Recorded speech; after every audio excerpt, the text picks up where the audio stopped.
In a fallen world, fear is natural because danger is real. Christians must have a realistic view of trouble, but we must face a dangerous future with brave resolve. Psalm 27 is both realistic and positive. The last verse calls for strength and courage. And we can get there by practicing 4 principles from this psalm. Principle number 1, learn from God. David says in verse 11, "Teach me your way, O Lord, and lead me on a level path because of my enemies." Disciples are students. We admit to God that we do not know what to do, but our eyes are on you. As Jehoshaphat says in 2 Chronicles 20, verse 12, listen to God. Care for your mind so that it will help you stay on the level path. Second principle, trust God. It's a scary reality.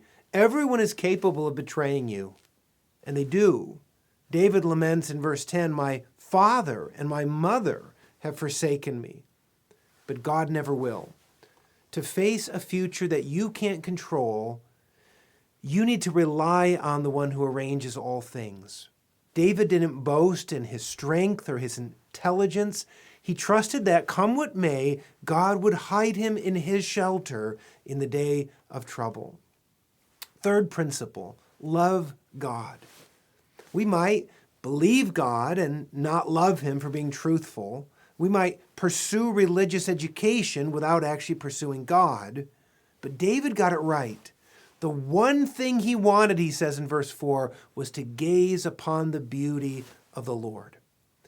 David sought God's face, a symbol of intimacy. Saints desire, as verse 13 says, to look upon the goodness of the Lord.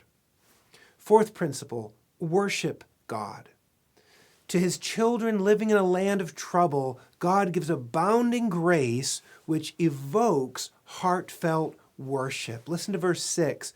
"I will offer in his tent sacrifices with shouts of joy. I will sing and make melody to the Lord."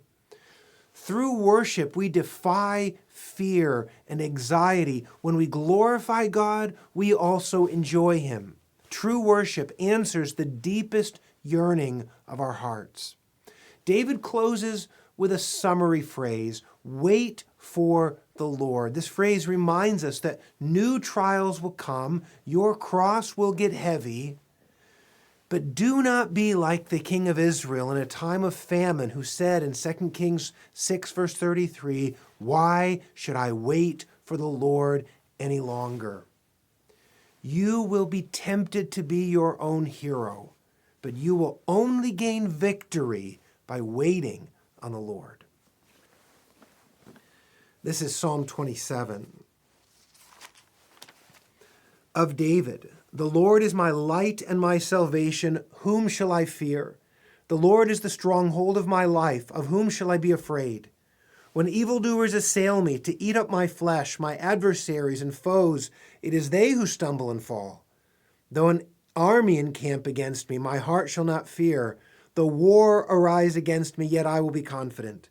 One thing have I asked of the Lord, that will I seek after, that I may dwell in the house of the Lord all the days of my life, to gaze upon the beauty of the Lord and to inquire in his temple. For he will hide me in his shelter in the day of trouble. He will conceal me under the cover of his tent. He will lift me high upon a rock. And now my head shall be lifted up above my enemies all around me, and I will offer in his tent sacrifices with shouts of joy. I will sing and make melody to the Lord. Hear, O Lord, when I cry aloud. Be gracious to me and answer me. You have said, 'Seek my face.' My heart says to you, 'Your face, Lord, do I seek.' Hide not your face from me. Turn not your servant away in anger.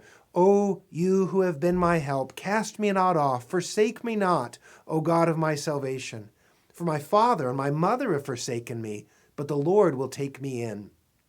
Teach me your way, O Lord, and lead me on a level path because of my enemies.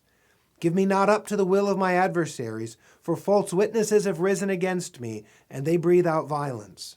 I believe that I shall look upon the goodness of the Lord in the land of the living. Wait for the Lord. Be strong and let your heart take courage. Wait for the Lord.